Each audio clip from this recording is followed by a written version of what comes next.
الحمد لله الحمد لله على علمه بعد علمه وعلى عفوه بعد قدرته. اللهم إني أعوذ بك من شماتة الأعداء وأبطال الداء وخيبة الرجاء وزوال النعمة وفجاءة النقمة. اللهم صل على سيدنا محمد نورك ساري ومددك جاري واجمعني به بكل أطواري وعلى آله وصحبه يا نور. أشهد أن لا إله إلا الله وحده لا شريك له وأشهد أن سيدنا محمدا عبده ورسوله. أما بعد فيا عباد الله أوصيكم ونفسي بتقوى الله. Hadirin sidang Jumat yang berbahagia. Puji dan syukur kehadirat Allah Subhanahu wa taala karena pada siang hari ini kita diberikan keistimewaan anugerah yang melimpah dari Allah Subhanahu wa taala untuk sama-sama melangkahkan kaki ke tempat yang mulia ini untuk melangsungkan ibadah salat Jumat berjamaah. Salawat serta salam kita curahkan hadirat Nabi besar Muhammad sallallahu alaihi wasallam, karena dengan kemuliaannya, karena dengan keutamaannya, karena dengan fadilahnya kita diberikan keutamaan yang begitu besar sebagai umat Nabi Muhammad sallallahu alaihi wasallam. Umat yang paling afdal, umat yang paling mulia, bertitel mulia, yakni umatnya Nabi Muhammad sallallahu alaihi wasallam. Jaminan umatnya Nabi Muhammad sallallahu alaihi wasallam adalah semua umatnya ini masuk surga. Jaminan dari Nabi Muhammad sallallahu alaihi wasallam. Yang sujud kepada Allah tidak diangkat kepalanya sampai Allah Subhanahu wa taala menegur kekasihnya, wahai kekasihku, irfa' ra'saka wasal tu'ta washfa' tushaffa. Wahai kekasihku, angkatlah kepalamu, minta yang apa engkau minta, berilah syafaat yang engkau ingin syafaatkan, maka mereka akan bersyafaat.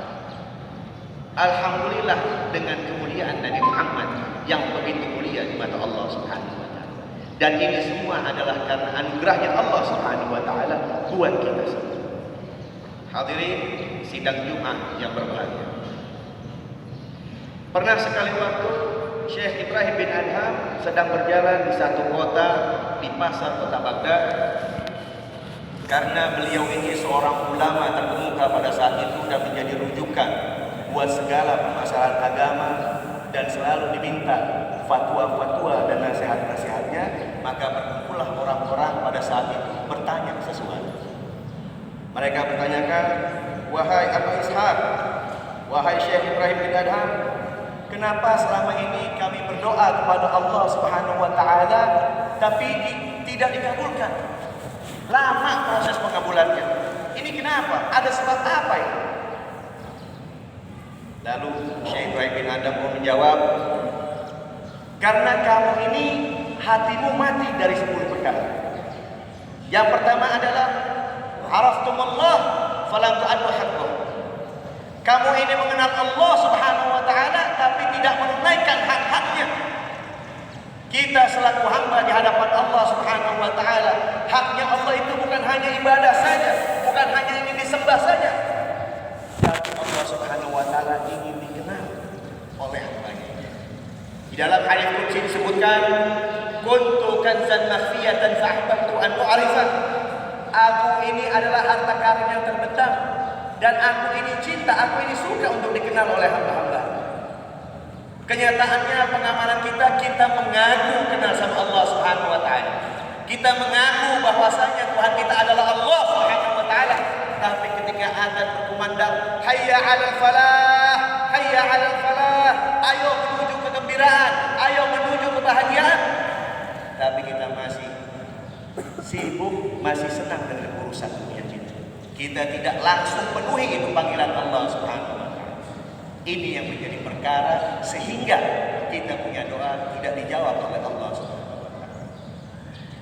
Yang kedua, za'antum annakum tuhibbuna Rasulullah sallallahu alaihi wasallam wa taraktum sunnatah. Kamu ini mengaku bahwasanya kamu ini umatnya Rasulullah, tapi kamu meninggalkan sunnah-sunnah. Di dalam riwayat disebutkan ja'al Islam gharib fa sayauda ghariba. Islam itu datang dengan asing dan akan kembali dengan asing. Sekarang ini kita kalau mengamalkan sunnah-sunnah Rasulullah SAW, banyak orang mencibir, banyak orang menghina, bahkan memaki. Kita mengaku umatnya Nabi Muhammad, kita mengaku kenal dengan Nabi Muhammad, tapi kenyataannya sampai detik sekarang ini kita benar-benar belum tahu siapa itu sesungguhnya Nabi Muhammad SAW.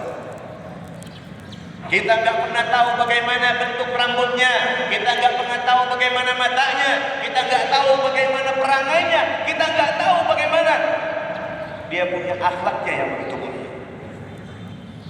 Banyak dari kita tidak mengenal Rasulullah Sallallahu Alaihi Wasallam. Oleh sebab itu, sunnah-sunnahnya Rasulullah kita laksanakan, walaupun kita dihina, walaupun kita dicibir, walaupun kita dimaki, tetap kita langsungkan yang namanya sunnah Rasulullah Sallallahu Alaihi Wasallam. Yang ketiga, qara'tumul Quran falam ta'malu bihi. Engkau ini membaca Al-Quran tapi tidak mengamalkannya. Sekarang ini jangankan membaca Al-Quran atau mengamalkannya, cara membacanya pun kita masih banyak yang salah.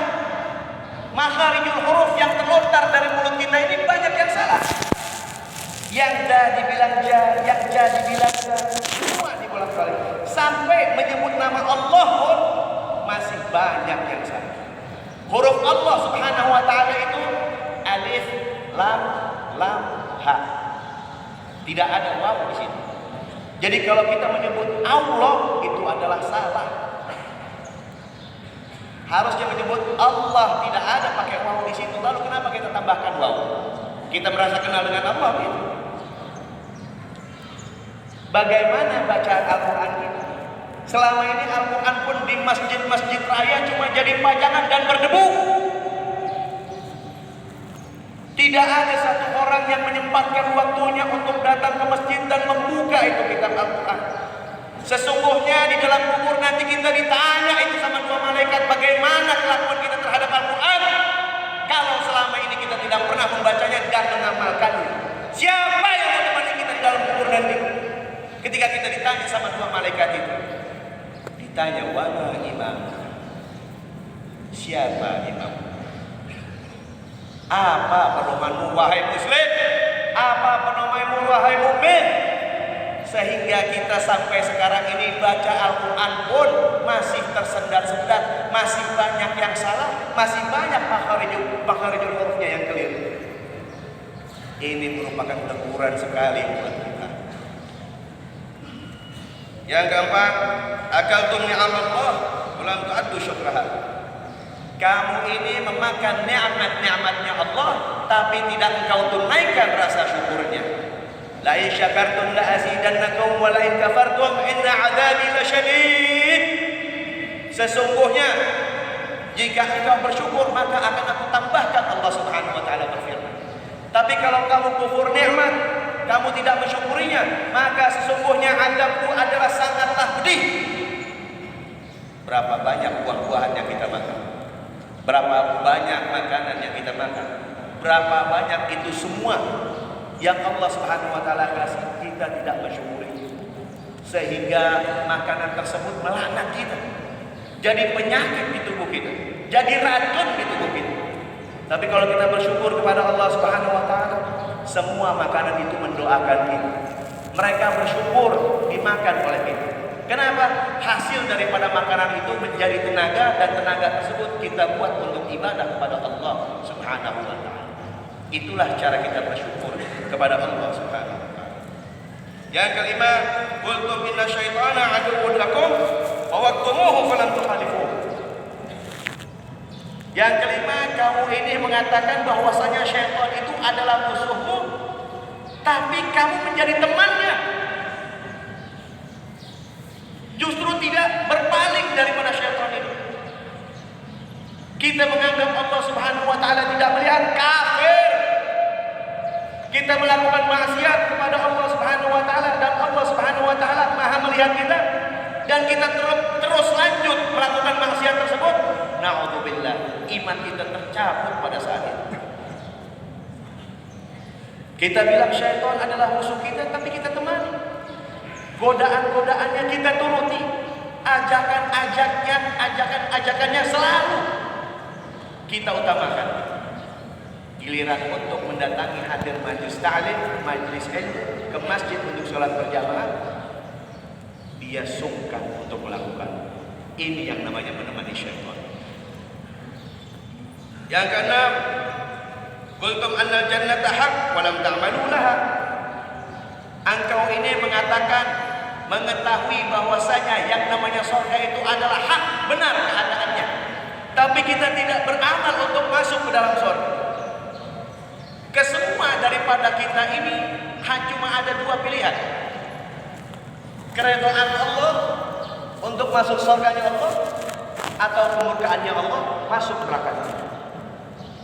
Lalu bagaimana mungkin kalau kita ini tahu bahwasanya surga itu benar, nikmat-nikmat yang ada di dalamnya itu benar, kesenangan-kesenangan yang ada di dalamnya itu benar, lalu kenapa hati kita tidak condong untuk masuk surga dan mendapatkan keridhaan dari Allah Subhanahu wa taala?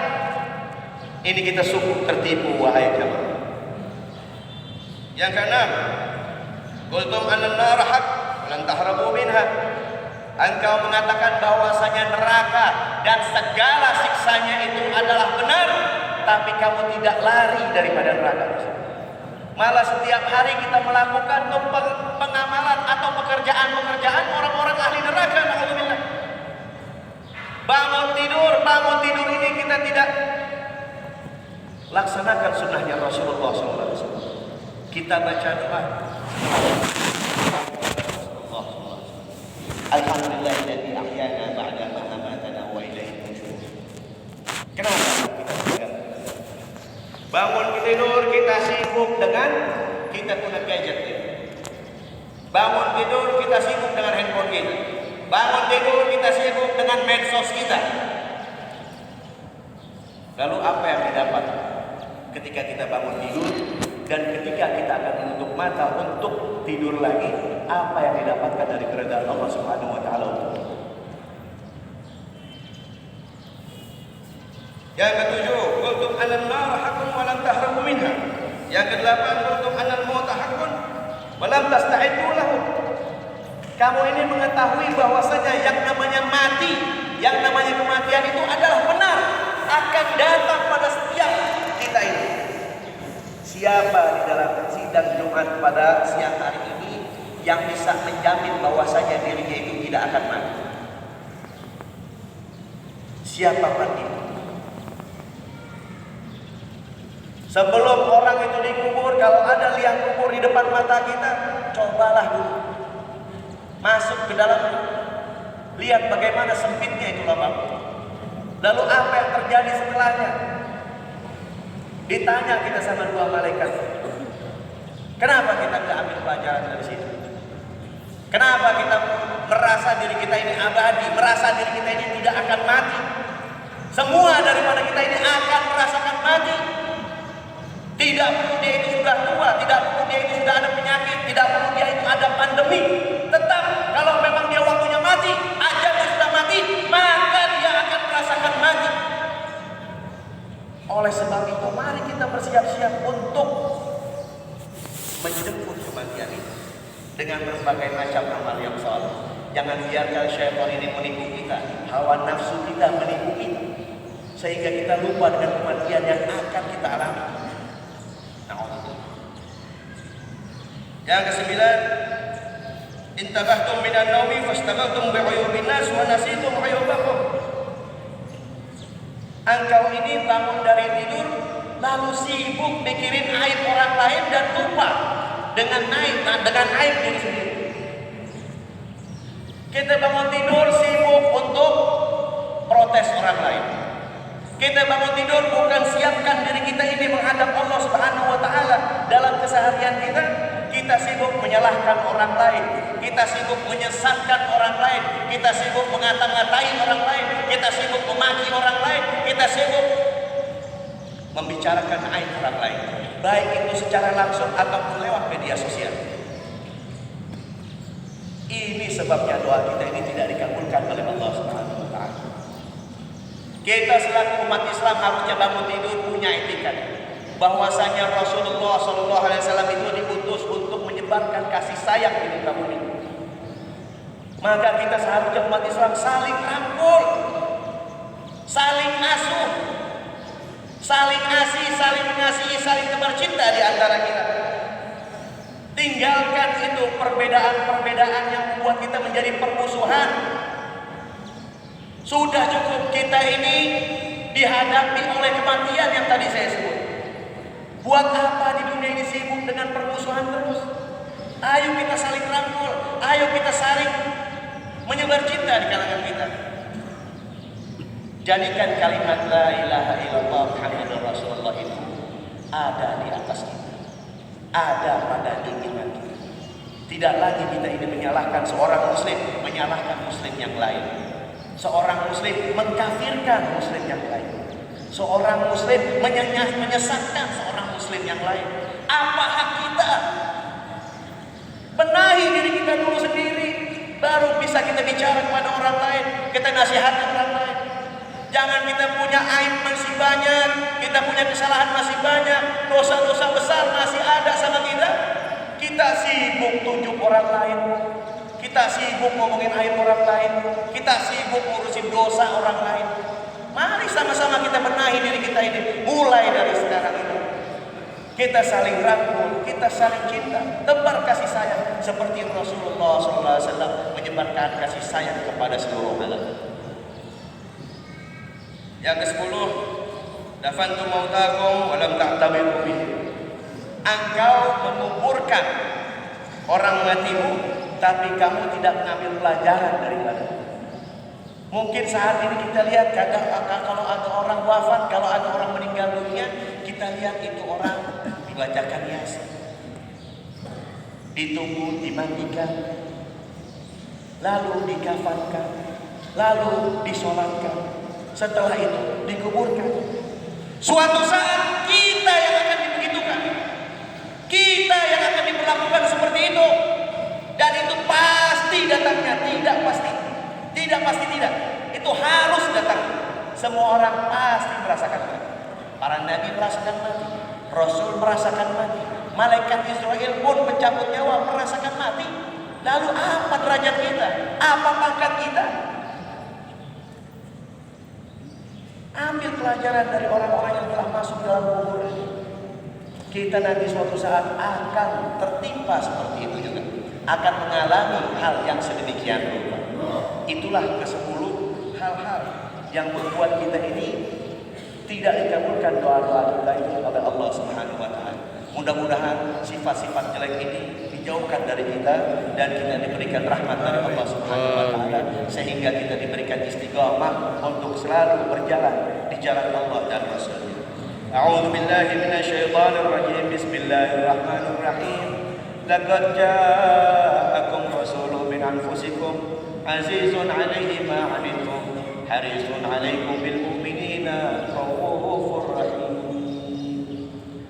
Barakallahu lakum fil Qur'anil 'azim wa nafa'ani wa iyyakum bima fihi min ayati wa dzikril hakim. Wa taqabbalallahu minna wa minkum tilawatahu wa innahu huwas samiul 'alim. Wa aqulu qawli hadza fastaghfirullahal 'azim innahu huwal ghafurur rahim.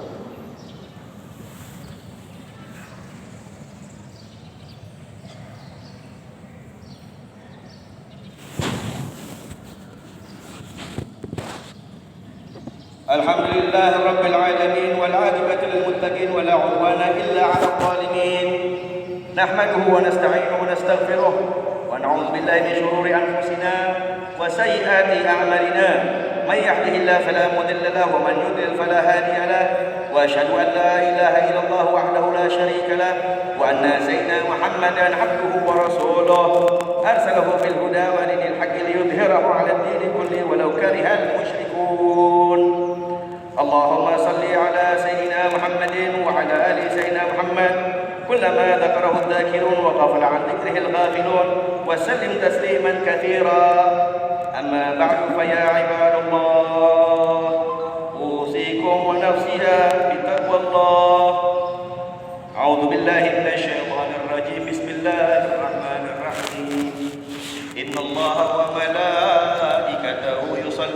النبي يا أيها الذين آمنوا صلوا عليه وسلموا تسليما اللهم صل وسلم وبارك عليه.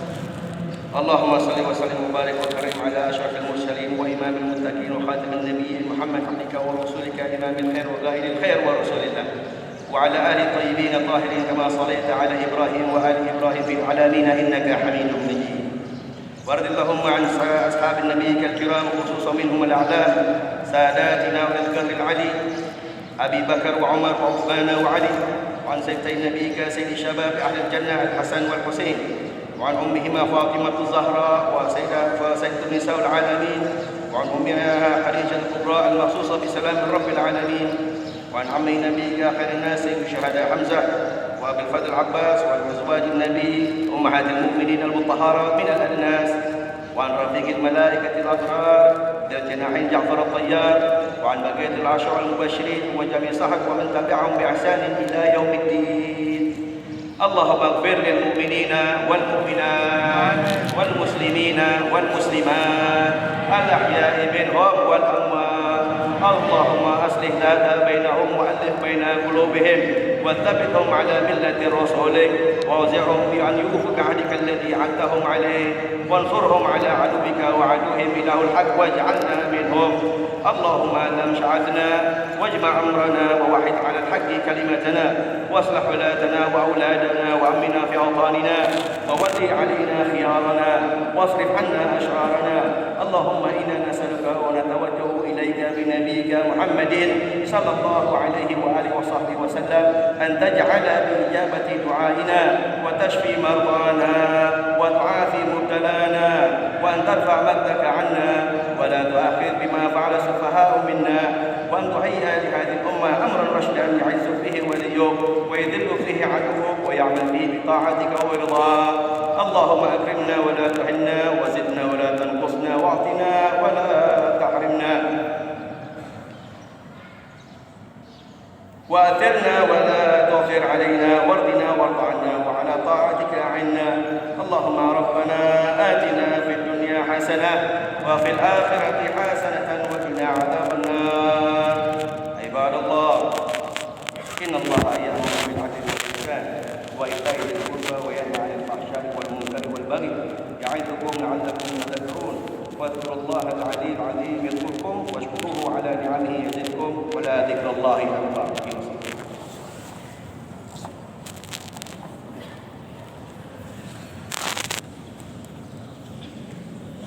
الله